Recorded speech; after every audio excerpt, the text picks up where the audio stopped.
Hey y'all. America's current economic order of power is characterized by an extreme imbalance of wealth due to unfairly regulated capitalism, structured to make the rich richer and keep the working class essentially not even owning their own life. Sounds shit to me.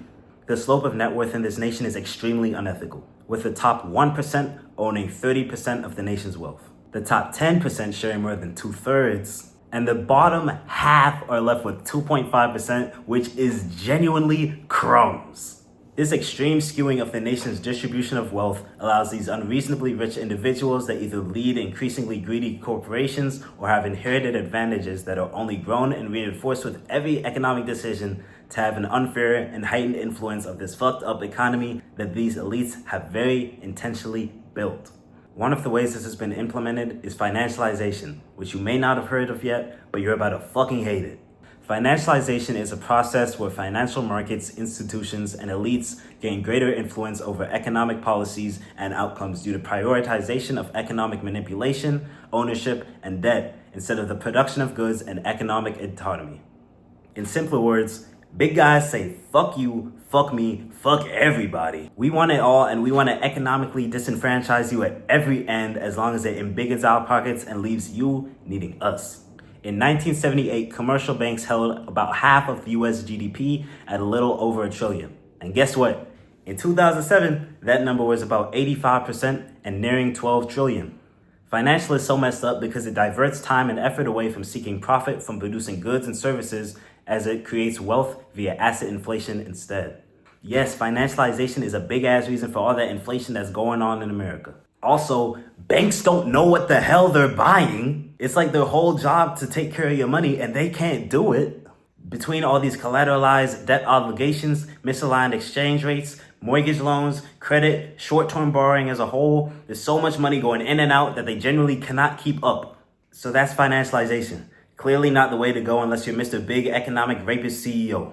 One thing I'll touch on is that the correlation between worker productivity and wages just does not stay consistent.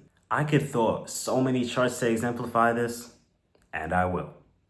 Long story short, they're fucking us. Like, why is there so much separation, guys?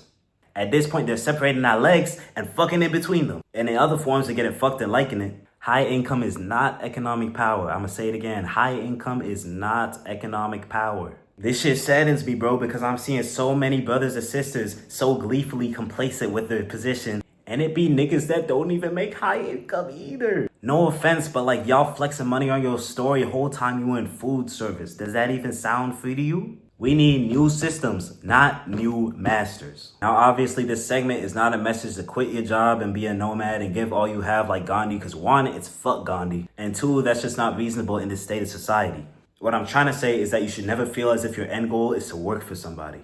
As long as you are economically dependent, you can be manipulated. True economic power comes from ownership. Now you might be thinking, Henry, how is everybody supposed to own everything? Don't somebody gotta work? And to that I say again, the message is not to stop working. There are multiple ways you can be an employee and still own. Owning housing as opposed to renting, ESOPs, labor representation on boards, local investment funds, and grocery systems. Everyday sectors that just shouldn't be governed by profit incentive, such as water, electricity, and healthcare. The whole point is to eliminate the imbalance that is the majority of society being forced to be bottom feeders. Not for everyone to be equally wealthy and own their own business or some. Ownership is about autonomy. When you have things like savings, equity, ownership stakes in your own land and assets, you're in a much better position to fight or leave workplace injustice and build generational stability while avoiding debt and labor exploitation. Now, a huge part of why people don't own shit in this country is oligarchic consolidation. I would coin oligarchic consolidation as entire industries like banking, technology, food brands, and media being owned by only a few companies, thinning out smaller competitors and essentially leaving labor representation to die, all while boosting inflation with an inverse effect on innovation and centralizing economic influence.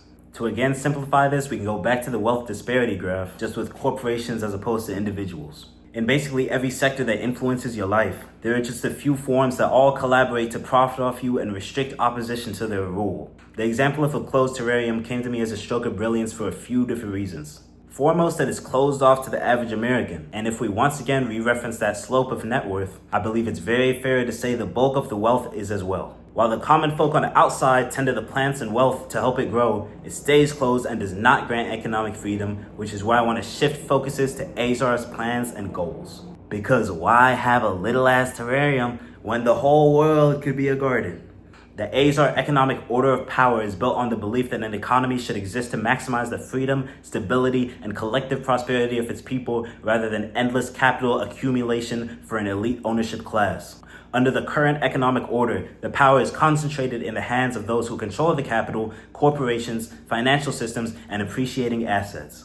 AZAR seeks to fundamentally restructure this dynamic by decentralizing economic power, reducing exploitative wealth concentration, and expanding economic autonomy to the average Joe, Jane, and Jamal. The ultimate goal of AZAR economically is to eliminate the aforementioned exploitation that traps millions of individuals into dependency and artificial scarcity. Because America has what it takes to help them, it just doesn't want to relinquish its power for the betterment of its people. AZAR believes that no person, group, or corporation should have unlimited economic leverage over society or possess the power to override the public good. AZAR believes that no human being that walks the soil of the supposed land of the free should be denied that freedom by economic manipulation or concentrated ownership.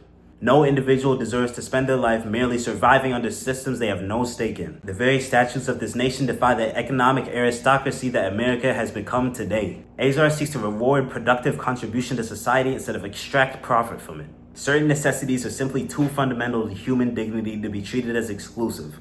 Now, how does AZAR wish to heal the blackened, greedy lungs of corporate America with the freshened economic breath of freedom and ownership? Primarily by understanding the information I have brought to you today. The current proletariat deserves more than the endless toil that this capitalist society presents. For this reason, AZAR supports an economic restructurization centered around broad ownership, anti-exploitation protections, and the decentralization of economic power. AZAR's first major priority is anti-monopoly enforcement and said economic decentralization. No corporation should possess enough control over an industry to dictate the conditions under which millions of people must live, work, eat, communicate, or survive. Industries dominated by oligopolies must be broken apart through aggressive antitrust legislation, restrictions on predatory mergers, and renewed support for local enterprise and small business development. Competition must once again serve the people rather than serve as the cowardice shield elites use to retain their corporate dominance. Secondly, AZAR seeks to expand worker ownership and profit participation through the economy. As workers are the backbone of production, they should not be excluded from the very wealth they help create. AZAR advocates for employee ownership programs, profit-sharing systems, worker cooperatives, and labor representation within corporate governance structures. If workers contribute to the growth of an enterprise, they deserve a stake in the value they generate rather than remaining permanently dependent on wages alone. Thirdly, housing must return to functioning primarily as shelter and stability rather than a speculative extraction market. Massive institutional acquisition of residential housing has transferred homes into investment instruments while millions struggle to access ownership. Regarding this, AZAR supports restrictions on excessive corporate ownership of residential properties, expansion of affordable home ownership initiatives, community land trusts, and large-scale affordable housing development designed around long-term stability instead of maximum rent extraction, because a society where people cannot realistically own homes becomes a society permanently trapped in economic insecurity. Fourthly, AZAR seeks to confront financialization directly. To combat the sin of financialization, we must push for stronger regulation of those predatory financial practices, limitations on reckless speculative behavior by major financial institutions, taxes on exploitative short-term financial extraction, and investment incentives directed towards infrastructure, manufacturing, scientific innovation, agriculture, and other socially productive industries.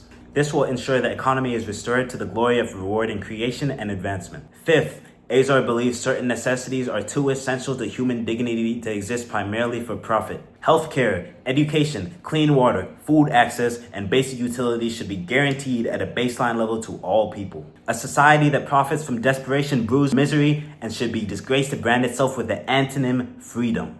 Sixth, AZAR supports progressive taxation structures designed to subsidize the present existence and prevent the future formation of a permanent economic aristocracy capable of exerting disproportionate control over society itself, as a concentration of wealth only inhibits the power of the people.